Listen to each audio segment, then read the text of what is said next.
Rama and his learning. When Rama and his brothers had grown enough, King Dashrath called sage Vashishta. The sacred thread ceremony of all the four princes was performed by the sage. Then Rama and his three brothers were sent with sage Vashishta for teaching. In very little time, the princes were perfected in education, courtesy, goodness and morality. Carrying their bows and arrows in their hands, the princes looked like completely skilled archers. Rama always woke up early in the morning and greeted his parents and teachers.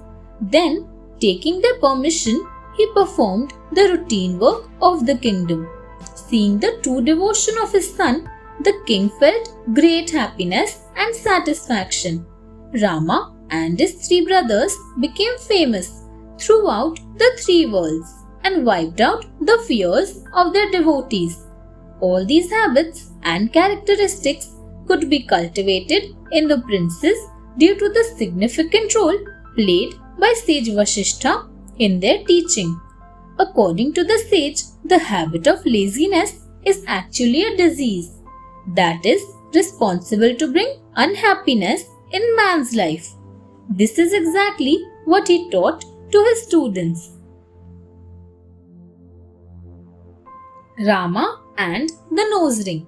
One day, Rama and Lakshman saw a girl walking with a huge nose ring.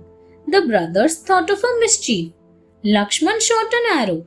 While the girl was walking, the arrow came next to her nose and started pouring some mystical substance on the nose ring, which became so small that it got stuck on her nose. She could only breathe through one nostril and was very confused. Rama then shot another arrow that made it big enough that she could breathe through both the nostrils. She turned around and asked what they were doing with her. Lakshman replied, "We made your nose ring small, but it was too small, so we made it big." She said that she did not believe it. Lakshman said, "Oh, you don't believe it, so we will take it off." Lakshman then shot another arrow which took the nose ring out of her nose, and all this was happening without touching her face. And then the nose ring was flying in the sky, and the girl began to cry out, "My nose ring!" Very quickly Rama fired another arrow and put the nose ring back in the nose.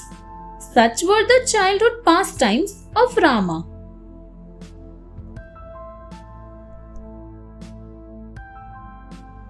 Rama as a hunter. During those days, hunting was a great passion for all the Kshatriyas. So Rama as a prince loved hunting too. He took Bharat, Shatrughan, Lakshman and other close friends with him and regularly went hunting in the forests of Ayodhya. Whenever they went on such a hunting expedition, Rama travelled on horseback, and his dearest brothers and friends moved behind him carrying bows and arrows with the purpose of protecting him against any harm. In his heart, Rama considered hunting as a sacred deed and thus killed many deer.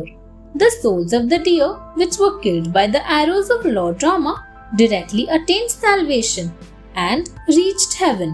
He then carried the dead animals to his palace and showed them to his father. Dashrath's heart would get filled with joy and pride on seeing the great expertise of his dear son. Rama did all such acts to entertain his brothers and friends. He did exactly what the people of Ayodhya as true devotees desired him to do. The whole kingdom loved him dearly. He regularly read the Vedas and the scriptures and taught his teaching that he obtained to his younger brothers.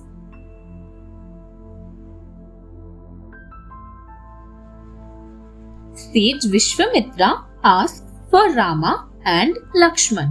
Sage Vishwamitra lived in Dandaka forest. He regularly performed prayers, yajnas and yoga with many other sages. But the sages had a great fear of demons who always disturbed them and created a great nuisance. Sage Vishwamitra had realized that the demons could not be killed without the Lord's support. Fed up with the demons, one day Sage Vishwamitra went to Ayodhya to meet King Dashrath. He told his problem to the king and asked him to send his brave sons Rama and Lakshman to fight against the demons and enable the sages to perform their rituals. King Dashrath could not bear the pain of separation from his dear sons. Besides this, he was frightened too at the thought of sending his little sons to fight against the dangerous and cruel demons. But him advised him to quit his excessive affection for his sons and hand over the young sons to sage Vishwamitra. Dashrath agreed to send his sons with the sage Vishwamitra. Rama and Lakshman took the blessings of their parents and teacher and left with the sage Vishwamitra for Dandaka forest. Sage Vishwamitra felt honored that the brothers had even left their family for the sake of his protection. Thanks for watching. Do like, share, subscribe to Sahil Book House.